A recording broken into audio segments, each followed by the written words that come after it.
What's going on in the world today?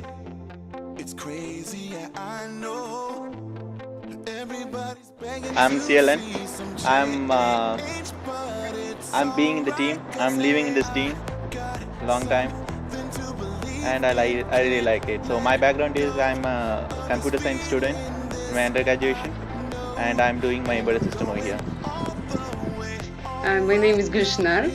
My background is from telecommunication, and I'm doing a master program in EIT ICT Labs.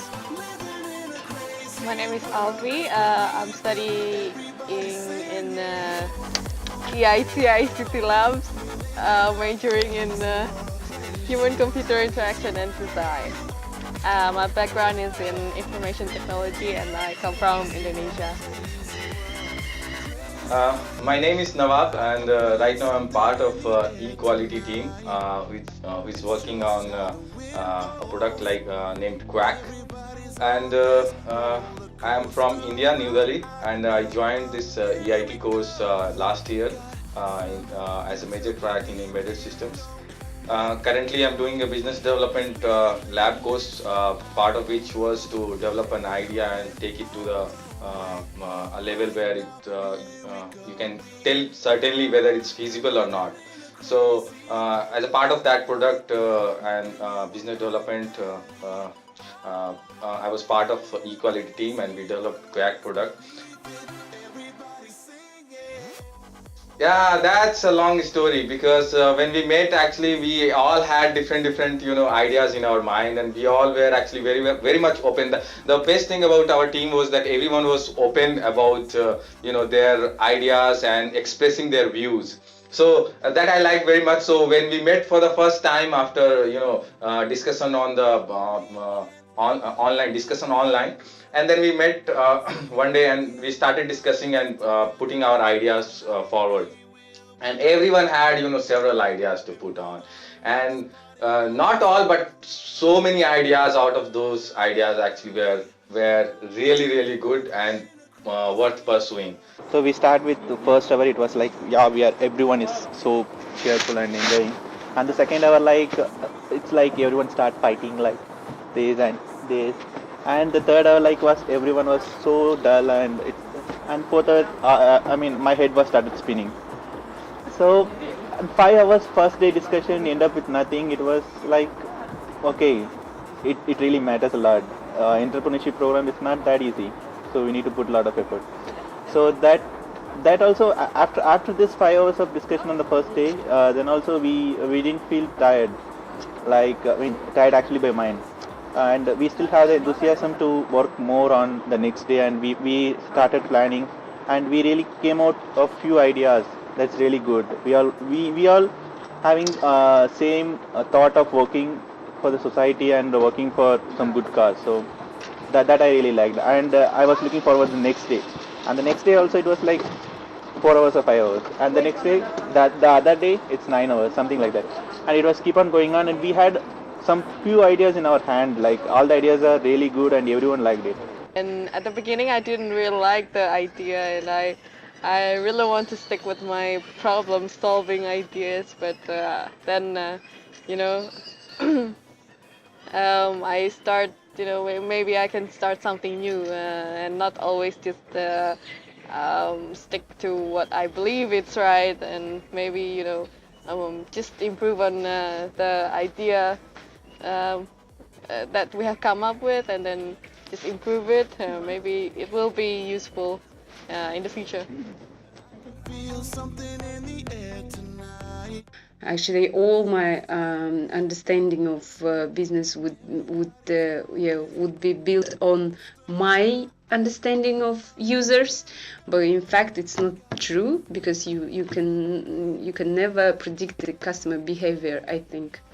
It all depends on the trend, age, and many other things.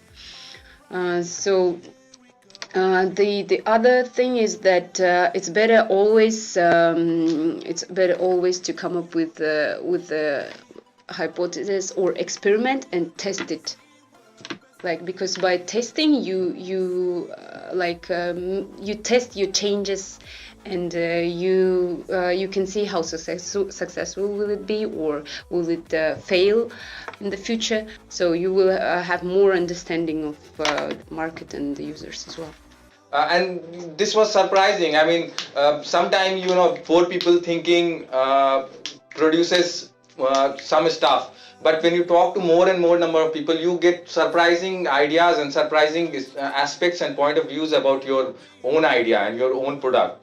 And we were really really amazed to see so many use case and scenarios where actually it could help people, and there were so many situations, circumstances described by people and customers whom we talked, where it could prove vital and very very necessary thing to have with you in this era of information technology and communication technologies. I first approached my friends and just asked them if I have this kind of app, do you like it? Would you like it? Would you like to use it? In the beginning they said no, they won't use this app at all. But it doesn't mean that they don't need it. They just maybe we just have to take a different approach. We have to like learn their problems even more, so that we can find like where should we bring this app to help them with their problems. If you go to the customer and say about the product, they say yes, they'll really appreciate us, because no one wants to hurt you. You are doing shit kind of things, and you won't really work out. No one will say. They'll appreciate you. You'll get good appreciation. Initially, you will find yes, you are doing good. So the most interesting person I've interviewed was a woman who didn't like the idea. Not didn't like, but who didn't see that it's practical, or it would be more. It would be successful at all. It wouldn't be successful at all. So. She actually expressed her opinion, like she wouldn't use this kind of application just to ask people, since she doesn't have any problems approaching people, and like she prefers asking lively and getting the right information from the mouth.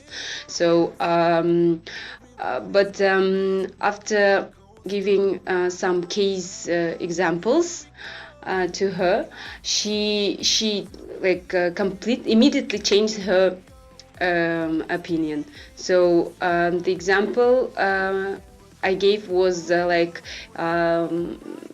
asked her to imagine her in a big auditorium where she doesn't know anyone, and she's listening to some seminar maybe, or lecture, and she wants maybe she's sitting in the middle of the row and she cannot disturb people and go out, and maybe she have a question, some kind of maybe she wants she have some question how she would ask, and would she stand up and go through all the row to get that information, or would she disturb the neighbor sitting neighbor whom she doesn't know and who also listens to a lecture.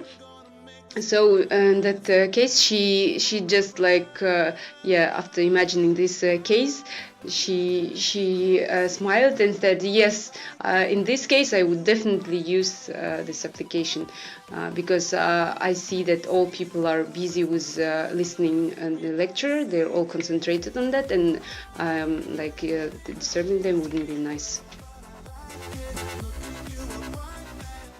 Entrepreneurship is not easy job. Entrepreneurship is a lifestyle. We have to live in that, and I start learning that, because we lived as an entrepreneur. It's not this is not like reading a book on how to take a interview, how to do the revenue calculation, and writing some exams and just submitting the report. We need to work in the field, and we need to be an entrepreneur. So living as an entrepreneur is the part I learned. So I'll be living in future also as an entrepreneur. success is not always about the product. It's also about how you deliver the product, because you need to know who you're going to deliver it to and how, and you really need to be precise in delivering your product, and as well as preparing your product to be useful to your customers. So another very important thing which I learned about is the failure. So initially, when I had a notion that failure is something which is not a good thing. It's kind of unacceptable, and when you fail, you lose.